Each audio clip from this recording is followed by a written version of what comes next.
വലിയ സന്തോഷമുണ്ട്. എന്താ കാരണം എന്ന് വെച്ചാൽ ചരിത്രം ഉറങ്ങുന്ന ഒരു ക്യാമ്പസാണിത്. അതേസമയം തന്നെ വർത്തമാനകാലവും സചേതനമാണ്. എന്നോട് പവേൽ പറഞ്ഞു, സാറേ ഒരു 10 മിനിറ്റൊക്കെ സംസാരിച്ചാൽ മതി, അതിൽ കൂടുതലൊന്നും വേണ്ട എന്ന് പറഞ്ഞു. പവേൽ പറഞ്ഞില്ലേ അപ്പോൾ? ശരി. ചെറുപ്പക്കാർ ഉത്തരവാദിത്തം എടുക്കണ്ടേ? എന്നോട് പറഞ്ഞാണ്. ഈ ചടങ്ങിൻ്റെ അധ്യക്ഷൻ ഹരിനന്ദൻ, ആർട്സ് ക്ലബ്ബ് ഉദ്ഘാടനം നടത്തുന്ന നിങ്ങളുടെ തന്നെ പ്രിയങ്കരിയായ ആതിര, ആശംസകൾ നേരുന്ന principal doctor Santhosh Kumar, staff advisor doctor Udayachandran, doctor Sheeba, doctor കൃഷ്ണകുമാറിൻ്റെ പേര് ഇവിടെ ഇല്ല, പക്ഷേ ഞാൻ ഓർമ്മ വച്ചിരിക്കട്ടോ. നന്ദി പറയുന്ന വൈഷ്ണവി എയും, എൻ്റെ ഇളയ സഹോദരന്മാരുടെ എണ്ണം കുറച്ച് കുറവാന്ന് തോന്നുന്നു. എന്താ യൂണിവേഴ്സിറ്റി ക്യാമ്പസിൽ ആൺകുട്ടികൾക്ക് പ്രവേശനം ഇല്ലേ? ഫുള്ള് പെൺകുട്ടികളാണല്ലോ പ്രിൻസിപ്പൾ, എന്ത് പറ്റി? നല്ലതാ. എന്നാ കാരണം എന്ന് വെച്ചാൽ ഒരു വേദിയിൽ ഇത്രയും പെൺകുട്ടികളെ കാണുന്ന നല്ലതാണ്. ബാക്കിയുള്ള സ്ഥലങ്ങളിലെല്ലാം ആൺകുട്ടികളും ആണുങ്ങളാണ് കൂടുതൽ അവിടെയുള്ളത്. ഇത്തവണത്തെ യൂണിൻ്റെ കലോത്സവത്തിന് ഇവരിട്ടിരിക്കുന്ന പേര് ബഹുസ്വര എന്നാണ്. ഒരുപക്ഷെ നമ്മുടെ ക്യാമ്പസുകൾ ഇന്ന് നമ്മുടെ രാജ്യം നേരിടുന്ന വെല്ലുവിളികളോട് അർത്ഥവത്തായി പ്രതികരിക്കുന്നു എന്നതിൻ്റെ ഒരു നിദാനമായിട്ടാണ് ഞാൻ ആ പേരിനെ കാണുന്നത്. ഇന്ന് രാജ്യത്തിൻ്റെ ഏറ്റവും വലിയ പോരാട്ടമെന്ന് പറയുന്നത് ബഹുസ്വരത സംരക്ഷിക്കാൻ വേണ്ടിയുള്ള പോരാട്ടമാണ്. ഇന്ന് രാവിലെ ലോകത്തിൻ്റെ ശ്രദ്ധയിലേക്ക് വന്നൊരു വാർത്തയുണ്ട്. ന്യൂയോർക്ക് ഗവർണറായി സൊറാൻ മംദാനി എന്നുള്ള ഒരു ചെറുപ്പക്കാരൻ വിജയിച്ചിരിക്കുന്നു. ലോകത്തിലെ ഏറ്റവും വലിയ ഭരണകൂടമായ അമേരിക്കൻ ഭരണകൂടം, ഡൊണാൾഡ് ട്രംപ് ഉൾപ്പെടെയുള്ള ആൾക്കാർ ആ ചെറുപ്പക്കാരൻ്റെ വിജയത്തെ ചെറുക്കാൻ വേണ്ടി, അതല്ലെങ്കിൽ മംദാനിയെ തോൽപ്പിക്കാൻ വേണ്ടി രംഗത്തിറങ്ങിയിട്ടും ആഗോള മുതലാളിത്തത്തിൻ്റെ തലസ്ഥാനമായ ന്യൂയോർക്കിൽ ഒരു അർദ്ധ ഇന്ത്യക്കാരൻ, ഒരു മുസ്ലിം നാമധാരി, നമ്മുടെയൊക്കെ സങ്കല്പങ്ങൾക്ക് രൂപം നൽകിയ, ദൃശ്യസങ്കല്പങ്ങളെ സ്വാധീനിച്ച ചലച്ചിത്ര സംവിധായിക മീര നായരുടെ മകന് ന്യൂയോർക്ക് മേയറായി തിരഞ്ഞെടുക്കപ്പെട്ടു എന്നുള്ളൊരു വാർത്തയുടെ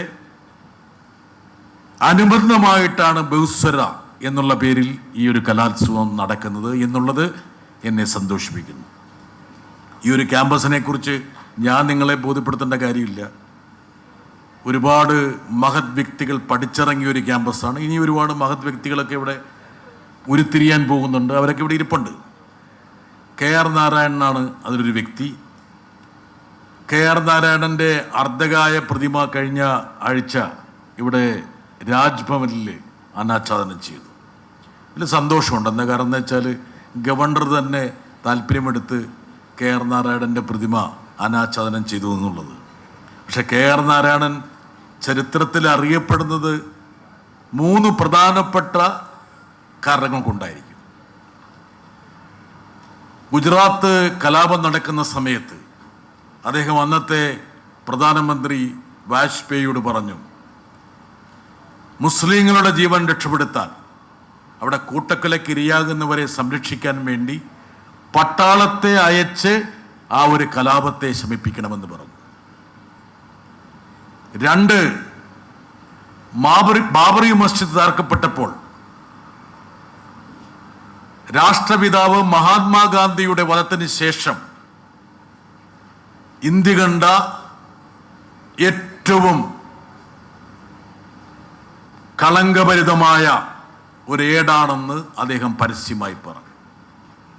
3, ഹിന്ദുത്വയുടെ തലതൊട്ടപ്പനായ സവാർക്കർക്ക് ഭാരതരത്ന നൽകണമെന്ന് വാജ്പേയി ഗവൺമെൻറ് ശുപാർശ ചെയ്തപ്പോൾ അത് നൽകാൻ കഴിയില്ല എന്ന് സധൈര്യം അദ്ദേഹം വ്യക്തമാക്കി. ആ 3 ദൃഢതയാർന്ന, ഒരുപക്ഷെ ഇന്ത്യയുടെ ജനാധിപത്യ ബഹുസ്വരതയെ സംരക്ഷിക്കാൻ വേണ്ടിയിട്ട് പരസ്യമായ നിലപാടെടുത്ത ഈ കോളേജിൻ്റെ ഒരു പൂർവ്വ വിദ്യാർത്ഥിയുടെ പേരിൽ രാജ്ഭവനിൽ അദ്ദേഹത്തിൻ്റെ പ്രതിമ അനാച്ഛാദനം ചെയ്തു എന്നുള്ളത് എനിക്ക് സന്തോഷം പകരുന്നൊരു കാര്യമാണ്. മാത്രമല്ല, നമ്മുടെ സംസ്ഥാനത്തിൻ്റെ ഉന്നത വിദ്യാഭ്യാസത്തെയും നിയമനിർമ്മാണത്തെയൊക്കെ അട്ടിമറിക്കാൻ വേണ്ടി ഉപയോഗപ്പെടുത്തുന്ന ഒരു സ്ഥാപനം തന്നെ KR നാരായണനെ ആദരിച്ചു എന്നുള്ളതും അടിവരടേണ്ട കാര്യമാണ്. ഇന്ന് കേരളത്തിലെ മാത്രമല്ല ഇന്ത്യയിലെ വിദ്യാഭ്യാസ മേഖല വലിയ വെല്ലുവിളികളെ നേരിടുകയാണ്. ഞാൻ എൻ്റെ വിദ്യാർത്ഥി ജീവിതത്തിൽ ഏറ്റവും കൂടുതൽ ആസ്വദിച്ച ഒരു കാലഘട്ടം എന്ന് പറയുന്നത് JNUവിൽ ഞാൻ പഠിച്ചൊരു കാലഘട്ടമാണ്. 6 വർഷത്തോളം ഞാൻ അവിടെ വിദ്യാർത്ഥിയായിരുന്നു. പക്ഷെ ഇന്ന് JNUവിൽ പഠിക്കുന്ന നിരവധി വിദ്യാർത്ഥികൾ തീഹാർ ജയിലിലാണ്, ഉമർ ഖാലിദ് ഉൾപ്പെടെ. തങ്ങളുടെ അഭിപ്രായം പരസ്യമായി പ്രകടിപ്പിച്ചതിനാണ് അവരിന്നും ജയിലിൽ കഴിയുന്നത്. 5 വർഷമായി തീഹാറിൻ്റെ കാരാഗൃഹത്തിൽ അടയ്ക്കപ്പെട്ട JNU വിദ്യാർത്ഥികളുണ്ട്.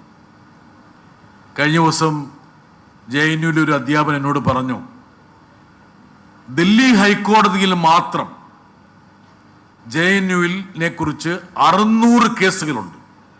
ആ 600 കേസുകൾ എന്ന് പറഞ്ഞാൽ അഡ്മിനിസ്ട്രേഷൻ കൈക്കൊണ്ട നിലപാടുകൾക്കെതിരെ വിദ്യാർത്ഥികളും അധ്യാപകരും ഹൈക്കോടതിയിൽ പോയതാണ്.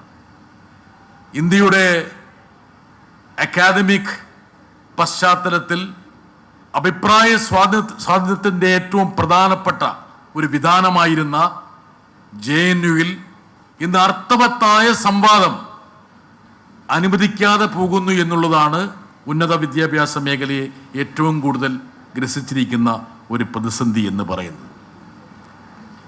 മഹാനായ ആൽബർട്ട് ഐൻസ്റ്റീൻ ജർമ്മനിയിൽ ഹിറ്റ്ലറുടെ ആരോഹണത്തെക്കുറിച്ച് നടത്തിയൊരു അഭിപ്രായ പ്രകടനമുണ്ട്. ഹിറ്റ്ലർ അധികാരത്തിലേക്ക് വരുമ്പോൾ അതിനെ പ്രതിരോധിക്കാൻ വിദ്യാർത്ഥികളും അക്കാദമിക് സമൂഹവും രംഗത്തിറങ്ങിയിരുന്നെങ്കിൽ ലോകത്തിലെ വലിയൊരു വിപത്ത് ഒഴിവാക്കാൻ കഴിയുമായിരുന്നു എന്നാണ് അദ്ദേഹം പറഞ്ഞത്. അക്കാദമിക് സമൂഹം കീഴ്പ്പെടുമ്പോഴാണ് അമിതാധികാരത്തിൻ്റെ വാഴ്ചകൾ മിന്നലാട്ടം പോലെ പല സ്ഥലങ്ങളിലും വന്നു ഭവിക്കുന്നതെന്ന് അദ്ദേഹം കൃത്യമായി പ്രതിപാദിച്ചു.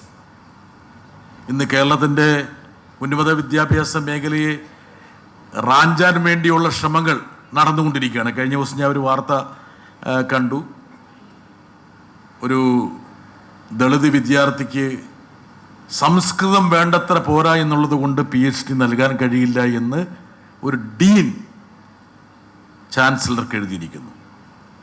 ഞാൻ പിന്നെ അന്വേഷിച്ചപ്പോൾ ആ വിദ്യാർത്ഥിക്ക് സംസ്കൃതത്തിൽ BA ഉണ്ട്, MA ഉണ്ട്, MPhil ഉണ്ട്, B.Ed ഉണ്ട്, M.Ed ഉണ്ട്.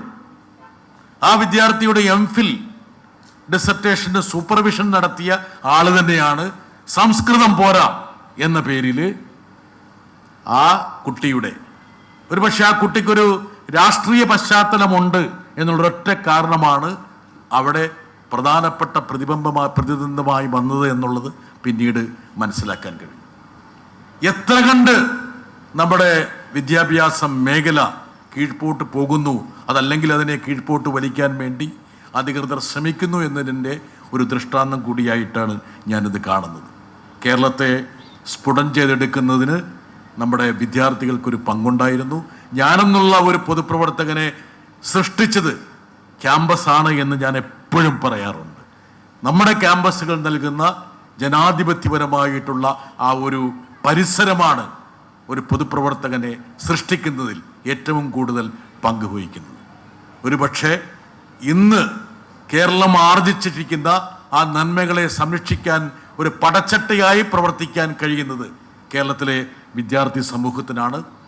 ആ ഒരു പ്രയാണത്തിൽ യൂണിവേഴ്സിറ്റി കോളേജിലെ വിദ്യാർത്ഥികൾ ഉത്തമ മാതൃക ആകട്ടെ എന്ന് മാത്രം ആശംസിച്ചുകൊണ്ട് ഈ യൂണിയൻ്റെ പ്രവർത്തനങ്ങളുടെ ഉദ്ഘാടനം ഔപചാരികമായി ചെയ്തതായി അറിയിക്കുന്നു.